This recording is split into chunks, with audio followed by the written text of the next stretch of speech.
Porque a igreja hoje, física, ela é uma coisa. A igreja espiritual, templo, somos nós. Isso. Então, quando você vai perceber que Jesus, por exemplo, levantou os apóstolos, Jesus não conduziu eles a construir mais templos. E de casa em casa. Porque já tinha templo naquele momento. Raciocine comigo, por gentileza. Então, hoje, o senhor é contra levantar em templos. No seu ponto de vista.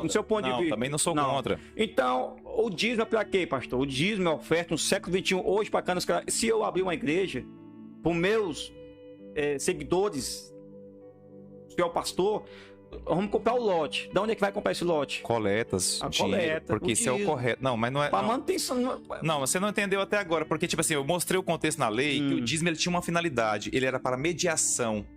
De pecados, mediação de pecado. E as pessoas, os sacerdotes levitas, por exemplo... Não, mas o senhor está preso ao Finifinéia. O senhor tem que sair de Finifinéia. Porque esse foi corrupto. A pergunta base é Malaquias 3:10, o fundamento. Se nós podemos ofertar dentro do fundamento, do contexto, estamos debaixo da maldição quando nós não dizimamos, porque, tipo assim, se você, por exemplo, trazer os dízimos do tesouro, provavelmente diz, quem não está trazendo está debaixo da maldição. Por exemplo, trazer você ainda acha... do tesouro. Que casa é essa? Então vamos textualizar o texto. Preste sua mente por alguns instantes. Aqui é a troca de conhecimento.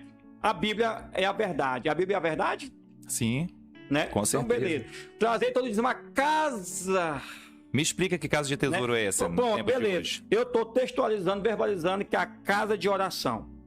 A casa de oração. Para manter a casa de oração vertente, para levantar para os fins, para abençoar os irmãos. Mas aí já é um pensamento Não, estou falando de não é um fundamento bíblico. Se a Bíblia é verdade, ela tem que ter um fundamento. Sim. Da onde que tem esse fundamento na Bíblia, na graça que Deus mandou, por exemplo, levantar uma casa de oração? Se a própria casa de oração, por exemplo... Mas onde é que fica Salmo 133? Não, mas nós estamos vivendo no tempo da igreja. Não, eu estou tentando para o senhor me compreender o seu raciocínio. Eu quero entender o seu raciocínio. O senhor não pode ficar alienado a um texto. Não estou alienado. Estou diversificando para poder chegar até na questão da igreja. Por exemplo, nós estamos fundamentados no fundamento dos apóstolos ou na lei de Moisés?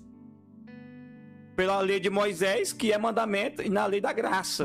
Nesse sentido que, respeitando a lei, mas o senhor tem que entender o Antigo Testamento. Como é que a Bíblia vai dizer, por exemplo, que o fim da lei é Cristo para os que crê? Pois é, mas o senhor, na sua concepção, o senhor não dá o dízimo, mas o senhor está alienado a isso. Não, me responde, como é que a Bíblia vai... O dízimo no século XXI, meu pastor, é para manutenção.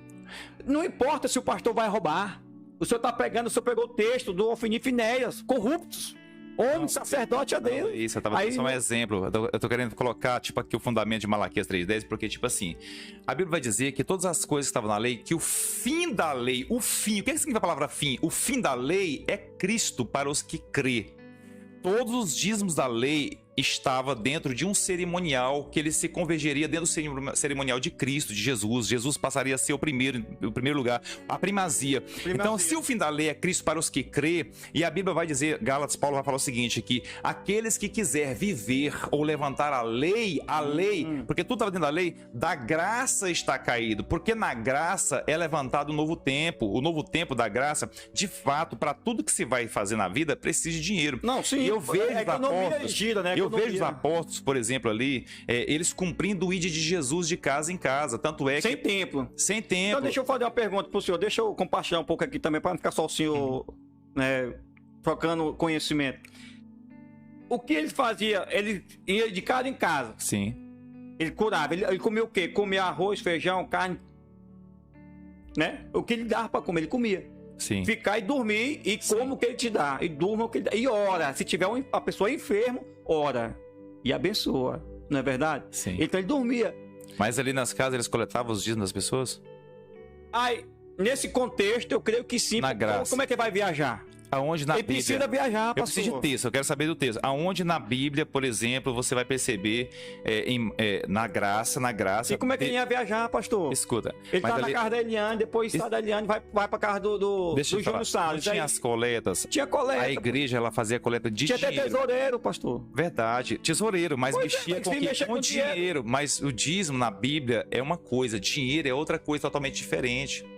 Dízimo era dízimo e dinheiro é outra coisa totalmente diferente. Então, quer dizer, você vai perceber, por exemplo, Paulo, quando a igreja realmente de Israel e ali as pessoas da igreja que tinham crescido em Cristo, estava sofrendo perseguição, a Bíblia diz que os ricos vendiam seus bens, e eles traziam o dinheiro, não traziam os dízimos. Tá, então vamos textualizar o texto. Não vamos deixar o texto em branco. Se eles vendiam, então ele dava o dízimo.